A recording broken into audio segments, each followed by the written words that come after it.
it's checkout day. It is. We're currently sat in the lobby. We're going to go for breakfast with our friends.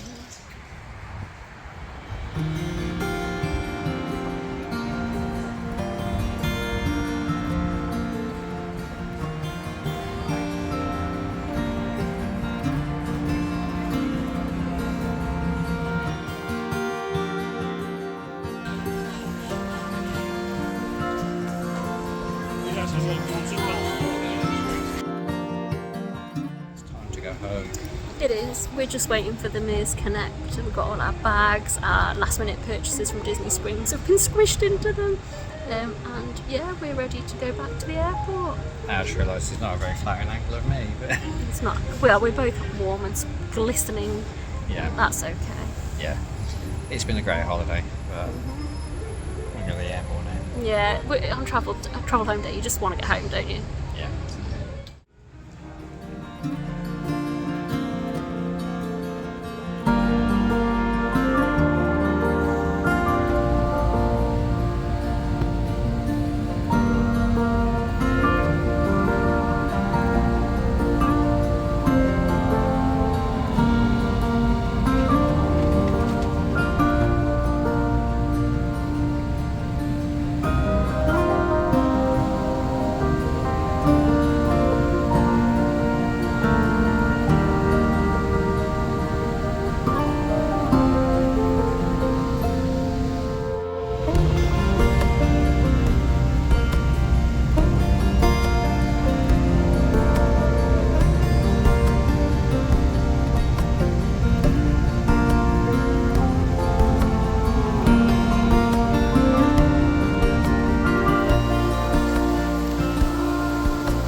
And as you can see, some time has passed since our last update.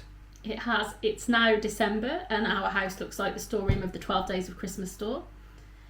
I think we've been very busy, haven't we, since we got back? But we wanted to add a bit of our sort of takeaways to our travel home day. Rather than thinking about it as highs and lows, there's things on this trip we've learned, things we do the same next time and things we do differently. So we just wanted to share those with you. Yes. So yeah, as Lou says, we've been back about 2 months now, haven't we? And obviously, just needed to put something on the end of the vlog, and we thought this was a nice ways to do it.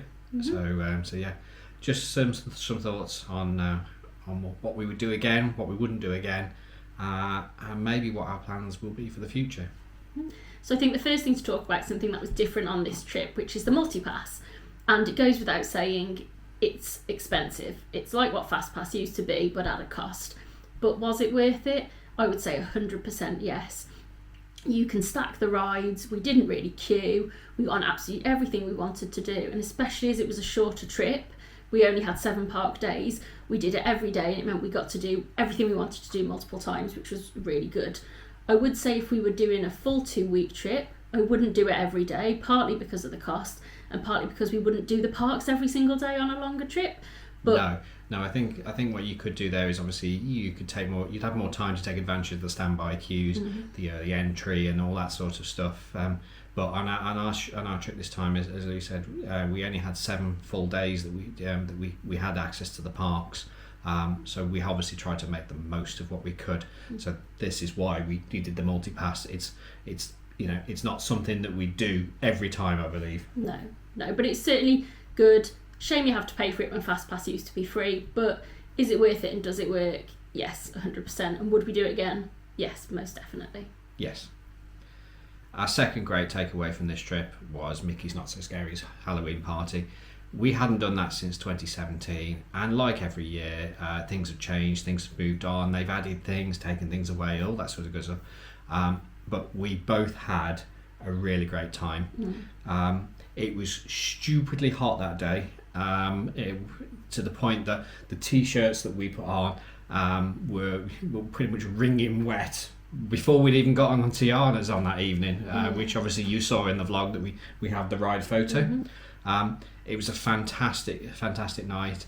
Made him better, I think, because we did it with friends. We did it in Sean and Tammy, who we mentioned in the vlogs. And I think it just changed the dynamic of that sort of trip. Yeah. We'd actually gone out to say that we probably wouldn't have stayed all night.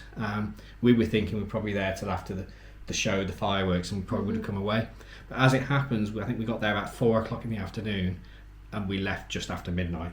And that never happens because we're early night people, without a shadow of a doubt. And we'd been out in park since 8 o'clock that morning. We'd been in Epcot on the morning of that day as well. So we really had gone hard that day. Yeah. Fantastic. Obviously, the main takeaways from that, yes, you do have to pay for an extra ticket, but there was a lot of shorter wait times. I think our longest queue of the night probably was Tron. I think. Yeah. And we just that's because we had to time it just at the wrong, maybe just at the wrong time. We'd done it just after the parade, and everybody I think had the same idea. But yeah, apart from that, I think everything was no more than 20-30 minutes, probably at Absolute max. Absolute max. Yeah, and some things were just walk-ons, weren't they? Big Thunder Mountain, you could just walk straight on it. Even Seven Dwarfs, we probably only waited about 15 minutes for. Yes, yeah. And that, I mean, and on an average day, that's 60 or 70 minutes, before the parks really open. So it was worth it for that. I think our next takeaway, and something we did talk about briefly in the videos, was the different resorts we stayed at. We did start off at All Star Movies, and we did decide to move to Riverside. As we said in the vlog, there's nothing wrong with the All Stars. They're value resorts. They're cheap and cheerful, cheap as Disney goes. But we moved to Riverside and we just absolutely loved it. The atmosphere, the staff, we couldn't say enough good things about Riverside. No. As Lou said, both resorts were great. We've done all 3 of the All Stars now. But what we didn't say in the vlog, and I didn't talk about and didn't want to put a downer on the park days, is the reason we moved was down to me. Last sort of couple of trips we've had, unfortunately I've been ill when we've been at Disney. Believe we had COVID in 22, and then we were not very well in January 24 when we were there for a trip. So we spent a lot of time in the rooms at All Stars, because it's times that you didn't want to go out because we weren't feeling it, or we weren't well enough. And obviously, unfortunately, that for me has left a bit of a mark on those resorts. Nothing wrong with the resort, it's nothing to do with the Disney resort at all. It was the fact that I was getting sort of flashbacks and things. It's association, isn't it? It's association, yeah. So, would I go back to the All-Stars in the future? Most likely, but I think for us they'd have to go through a refurbishment so that the rooms weren't exactly the same, because it's just bringing bad memory back for me, and I didn't want to go through a trip not enjoying it because of those bad memories, and that was the main thing, the reason we changed. But absolutely loved it. Glad we did the change. For me, I'm glad we did the change. I didn't want to put a whole downer on the trip. Yes, it did cost us more money, but I think if I had a choice of having a bad trip or spending that little bit of money to upgrade, I think the upgrade was well worth it for that. Yeah, and I think it had been a little while since we'd stayed in a moderate, so I think we'd forgotten the difference in the level of facilities and amenities you get. So next time we'll definitely be looking at starting in going to a moderate in the first place, preferably Coronado or either of the Port Orleans. But if it was a choice of going to Disney or going not staying in a value or not going to Disney at all, I think we definitely go back to a value. Yeah, and there's Pop and Art of Animation, which we haven't revisited, but we haven't tried. But yeah, I think it's certainly worth bearing in mind. There's a notable difference in the level of facilities that you do get on each resort. The next takeaway that we have from this trip is the car versus Disney transportation. Disney transportation is fantastic. The fact that it's included, it's free. You've got the Skyliner, you've got the buses, you've got minivans, you've got the monorail as well. It's fantastic. I can't think of many places that do that sort of thing. Excuse me. But we do. Obviously, the one thing we did miss on this trip was a car. We didn't have a car for this trip because it was too expensive for that period of time. We couldn't justify the cost per day for what we were doing.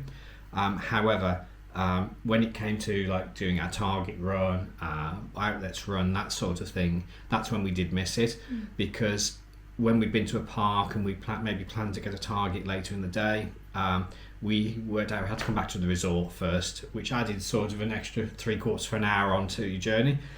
And that was only because you didn't want to carry what was in your park bag to Target.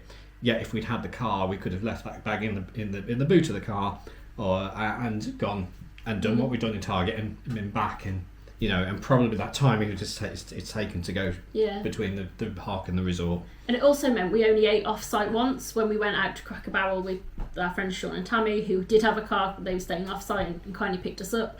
But I think that's something else we do enjoy. We do like going to Cracker Barrel. We do like going out and about a little bit. So I think for us, next time we are 100% getting a car, because we do like to do Target and Dollar Tree and Walmart and the outlets and go out and explore. And last time, for example, we went to Celebration, which we really enjoyed, and it's something that, again, we would definitely like to do next time. So just sort of, I guess, talking about the shopping, the outlets for us were a little bit disappointing this time, but I often find it doesn't matter where in the world you go into outlets. We have a local outlet centre here. Sometimes you go and you can spend a fortune, and sometimes you go and you spend absolutely nothing. But what is really disappointing is how long it takes to get into the character warehouse now, and that's mostly because of resellers, and that's their job, that's how they make their living, that's absolutely fine. But when it means everyone else is queuing up to an hour to get into the store, it is a little bit frustrating. Even midweek, first thing in the morning, it certainly is something that we've not been used to in the 10 years we've been going. No, I mean, on that particular day we did try twice. We didn't put it in the vlog. You'll see the clip as we walked past. That was the first time we went in. We did stand in the queue for a few minutes, but it wasn't moving anywhere. And where we were stood, we were in the blazing sun. Now, usually when we go to outlets, probably foolish of us, we don't put sun cream on, because you may be trying stuff on and stuff like that. And I don't like the feeling of putting clean clothes on top of sun cream. It weirds me out. But we did come back a little bit later, and by that point the queue was well past the exit door and down to the next shop, where they'd actually put a barrier, hadn't they, to try and stop it blocking the next shop. So for us, it wasn't our day for the character outlets. And also, I have to say, actually, there were some quite good offers on merch. I think I talked about the t-shirts I bought when we bought, which were 2 for $50, which for Disney t-shirts is not too bad. But the golden rule about merch is if you see it, you like it, and it's in your size, buy it there and then, because you might not find it anywhere else, and it might have gone by the time you come back to the shop later on. Yeah, I fell foul of that in our January 24 trip. In that I really wanted the black hoodie with Walt Disney World on there, and it's across the back. Looks a bit like the Spirit jersey.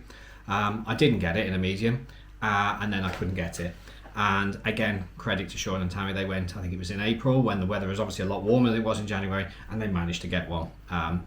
Brilliant they got one, but yeah, it just puts that thing, if you see it, get it. Yeah, definitely. If you see it, get it, it's in your size, buy it. So I think, again, moving on from still spending, thinking a little bit about food, we have done the dining plan in the past when it's been free and part of the deal. We've never actually paid outright for the dining plan, but what we have done on previous trips is tracked the value of the dining plan against what we actually spent on food, and I think the outcome was quite interesting. Yes. For a couple like us, the Disney dining plan does not work for us. It's more expensive to buy it now, and we don't eat the amount of food that's in there. Particularly when the weather's warm, you want more drinks than food. So we have found that for us personally, buying the meals and putting the money aside to do that works better for us. If you're a family of four maybe or whatever, and your eating patterns are different, then the dining plan probably is what you need. And if you want to do a lot of character meals, for example, that's where it might be worth it. Yes. But for us, because we don't, it just doesn't work out as good value at all. No. But if it came up as it was thrown in free, then yes, we probably would take it. But while you have to pay for it, no, it's not for us. No. Moving on for this trip was about the weather. I think you'll see we only really had one day, and that was that the weather wasn't great to start with, and that was due to Hurricane Helene passing by.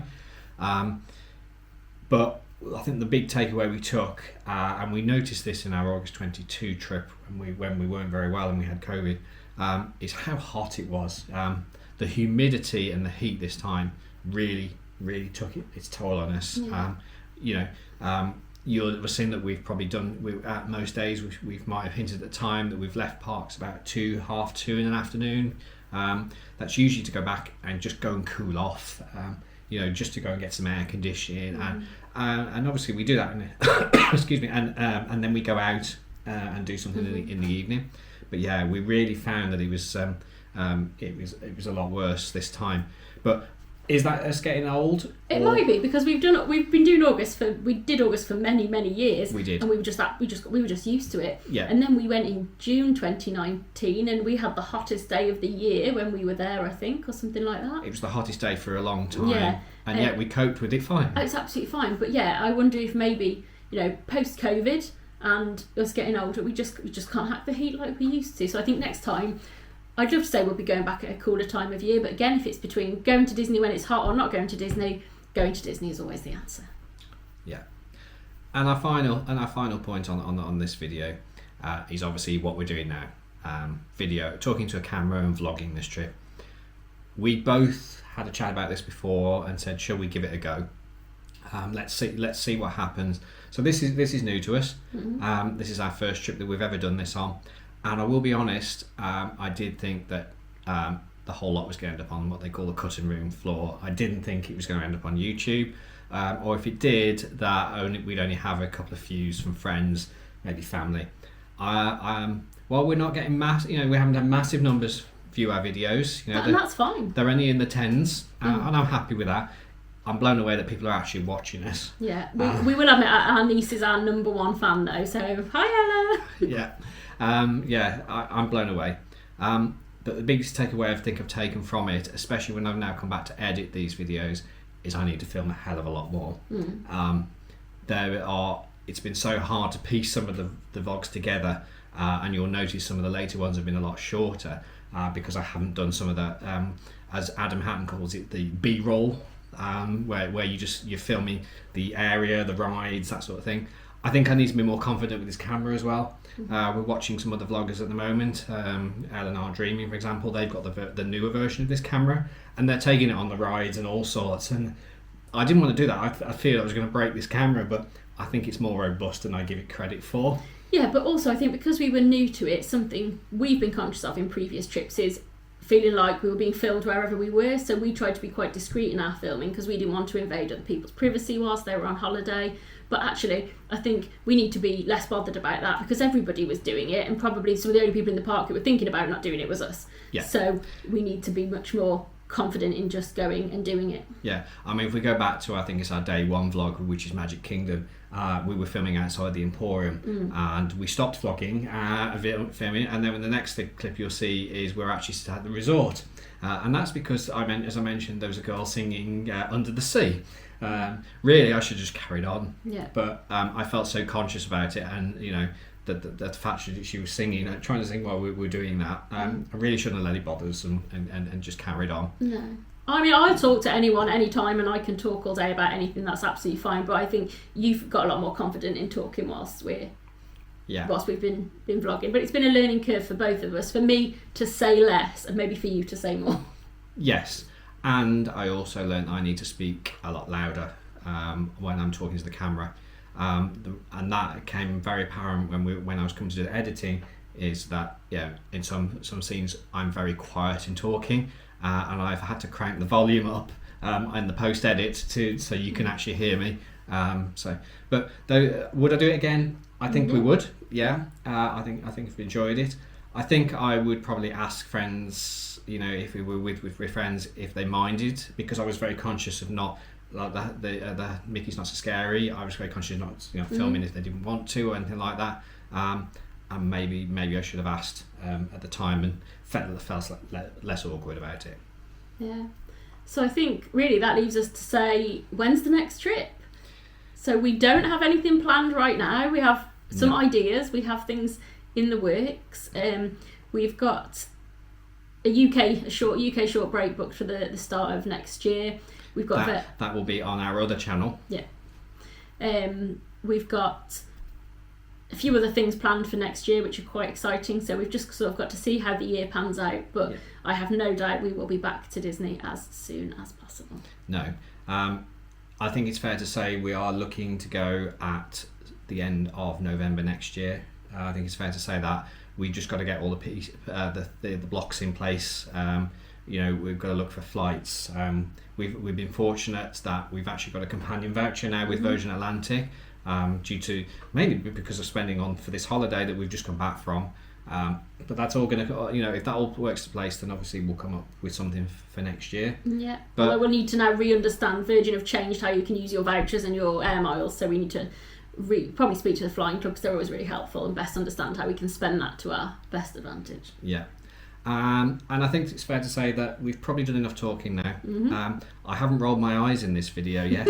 There's still time. There is still time. There have been long explanations in this video, I don't believe. But I'd like to say thank you to everybody who's watched our vlogs. I hope you have enjoyed them. Even if you've only skipped through them, that's absolutely fine. I understand that. We do it to other vloggers, especially when they're constantly shopping. But I just want to say thank you to each and every one of you. And I think we'll close out this video with some highlights of our trip. So thank you very much, and we'll see you in the next one. Bye.